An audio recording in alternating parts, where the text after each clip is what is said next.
मैं Harvinder Kaur assistant professor post graduate Punjabi विभाग GGD SD college Haryana जिला हुशियारपुर अज तुहाडे नाल मैं आधुनिक पंजाबी कविता जिहड़ा कि तुहाडा 11वां पेपर है ये तुहानू MA समैस्टर तीसरे विच लगा आ ऑप्शन तुहानू पहली लगी हुई है उहदे सिलेबस बारे जिहड़ी है तुहाडे नाल गल करांगी। सब तो पहला मैं तुहानू दसांगी कि जिहड़ा तुहानू पेपर आना आ वो तुहानू 100 अंकां दा आऊगा, 100 नंबरां दा आऊगा। 80 नंबर का पेपर तुहानू रिटन विच आऊगा लिखती रूप विच ते 20 नंबर की अध्यापक वालों जिहड़ी है कि असैसमेंट भेजी जाऊगी। समा जिहड़ा है कि 3 घंटे का होएगा।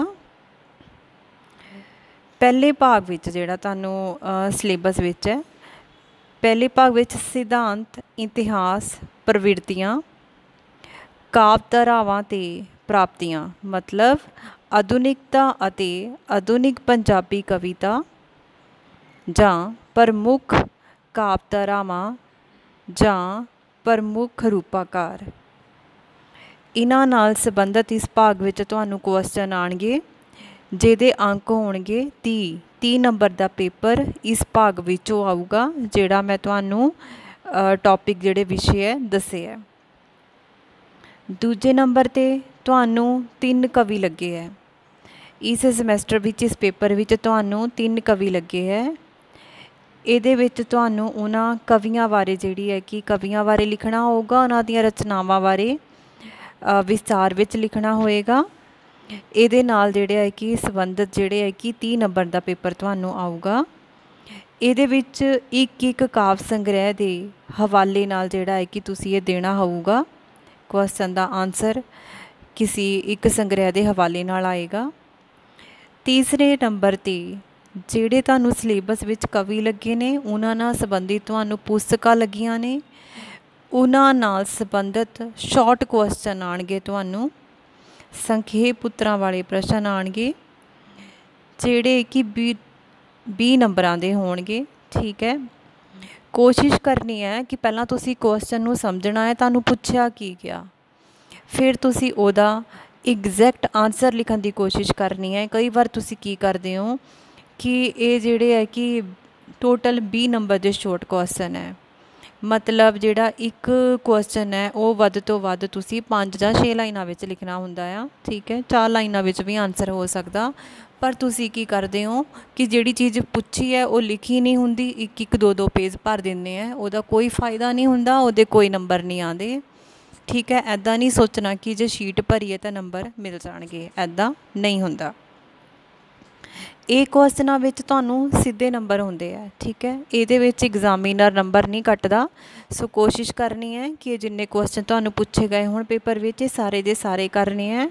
इन्हां नंबरां विच जिहड़े कि नंबर कट नहीं होंदे, क्योंकि जिहड़े तुहानू वड्डे क्वेश्चन आते हैं, ठीक है, वड्डे क्वेश्चनों में मान लो तुहानू 15 नंबर का क्वेश्चन आता है तो हो सकता जे तुसीं बहुत ही वधिया लिखिया तो एग्जामिनर तुहानू 13 नंबर दे दूगा। ठीक है, 15 चों 15 कभी भी नहीं मिलते, इसलिए कोशिश करनी कि जोड़े 20 नंबर वाले शॉर्ट क्वेश्चन है इन्हों चो पूरे पूरे नंबर मिलने के चांस होंगे है। ये तुसी नहीं छड्डने, इन्हों सारियां करन दी कोशिश करनी है।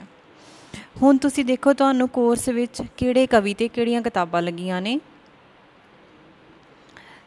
तुहानू खुले मैदान पुस्तक लगी है, कविता की पुस्तक है, इसका कवि है professor Puran Singh. Lahore book shop Ludhiana तो ये जिहड़ी है कि पबलिश हुई है। ठीक है, ये इस किताब नाल संबंधित प्रश्न तुहानू 30 नंबर दे आउणगे। ठीक है, दूजी किताब तुहानू लगी है मेरी चोणवी कविता, किताब का नाम है, ਇਹਦਾ कवि है मोहन सिंह। RC पबलिशर्स दिल्ली वालों ये जिहड़ी है कि पबलिश हुई है।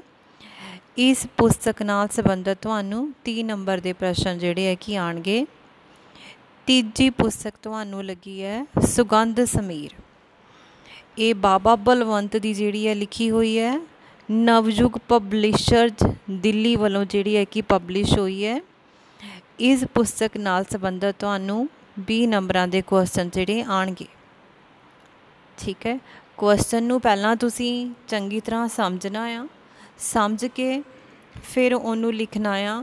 जिन्ने नंबर का क्वेश्चन तुहानूं पुछया गया आ कोशिश करनी है कि उन्ना ही लिखिया जाए, ना ही बहुत ज़्यादा एक क्वेश्चन ते जोर दे देना कि तुसी की करते हो कि कुछ क्वेश्चन बहुत ही वड्डे लिख देंदे हो तो बाद विच कुछ क्वेश्चन तुहाडे तो छुट जाते हैं। ऐदा नहीं करना, क्वेश्चनों के अनुसार अपने टाइम नूं डिवाइड कर लेना आ।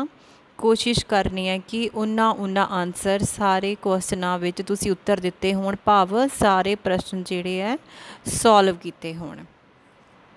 हुण थल्ले तुहानूं सहायक पुस्तकां कुछ दित्तियां गईयां आ। ठीक है, ये किताबां तुहानूं इसलिए दित्तियां गईयां कि जो तुहानूं सिलेबस च लग्गिया आ, कोर्स विच लग्गिया आ, इहदी वधेरे जानकारी लई तुहानूं अपनी जानकारी च होर वाधा करन लई, इहदे बारे पढ़न लई, इहदे बारे मैटर इकट्ठा करन लई ये किताबां जिहड़ियां है तुसीं अपनी लाइब्रेरी विच जाके अपने इहदे विच कवि दा नाम दस के, बुक दा नाम दस के, बाकी इनफॉर्मेशन भी नाल है कित्थों पब्लिश होई है।